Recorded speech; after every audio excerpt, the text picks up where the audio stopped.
रोहन एक 30 साल का सॉफ्टवेयर इंजीनियर था जो मुंबई के एक बड़े अपार्टमेंट के 15वें फ्लोर पे रहता था। रोहन को लोगों से मिलना पसंद नहीं था। वो हमेशा एलिवेटर में भी अपना सर नीचे रखता था। एक दिन एक नई पड़ोसन आई, सिया। सिया बिल्कुल रोहन से उल्टी थी।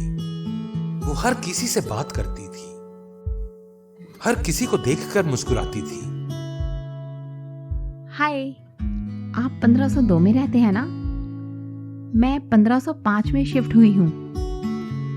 वैसे आप हमेशा इतने सीरियस क्यों रहते हैं? कभी स्माइल भी कीजिए, टैक्स नहीं लगता। रोहन ने बस एक ठंडी सांस भरी और चला गया। पर सिया ने हार नहीं मानी। वो रोज लिफ्ट में उससे मिलती और कोई ना कोई मजाक करती। धीरे धीरे रोहन का बर्फ जैसा दिल पिघलने लगा। वो सिया का इंतजार करने लगा। दोनों टेरेस पर मिलने लगे।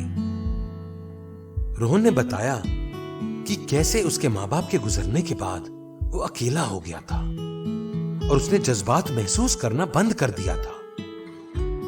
सिया, तुम मेरी जिंदगी में वो रंग लेके आई हो जो मैंने कभी देखे ही नहीं थे। क्या तुम हमेशा मेरे साथ रहोगी? खामोशी से। रोहन, मैं हमेशा तुम्हारे साथ रहूं या ना रहूं, लेकिन मैं चाहती हूं कि तुम हमेशा खुश रहो, चाहे अकेले ही क्यों ना हो। रोहन को लगा ये बस एक फिल्मी लाइन है, पर उसे नहीं पता था कि अगला दिन क्या लाने वाला है। अगले दिन सिया का फ्लैट बंद था। रोहन ने सिक्योरिटी से पूछा तो पता चला कि वहां कोई सिया नाम की लड़की शिफ्ट ही नहीं हुई थी। वो फ्लैट पिछले 2 साल से खाली पड़ा था। रोहन पागल हो गया। मैं कल उसके साथ टेरेस पर था, हमने चाय पी थी, उसने चिल्लाते हुए कहा। वो टेरेस पर गया। वहां 2 कप रखे थे, पर दोनों खाली और धूल से भरे थे, जैसे महीनों से किसी ने छुआ ना हो।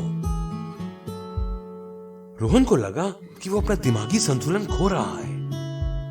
तभी उसे वहां एक पुराना न्यूज़पेपर मिला जो हवा से उड़कर उसके पास आया। न्यूज़ में एक फोटो थी, सिया की।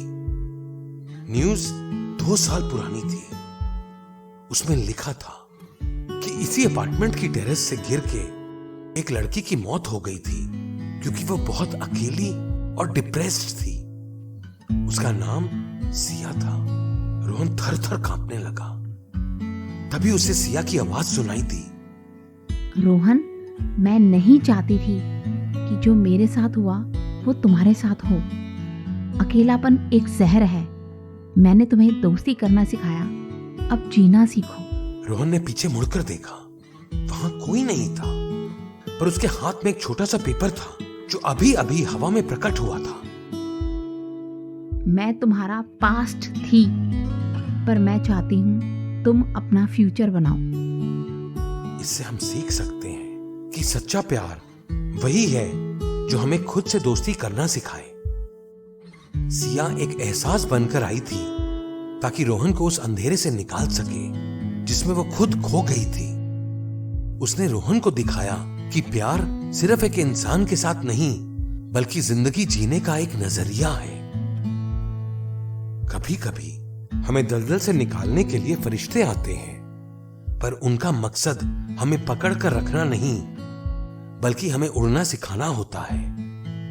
रोहन अब अकेला नहीं था, क्योंकि अब उसके पास वो स्माइल थी जो सिया ने उसे दी थी।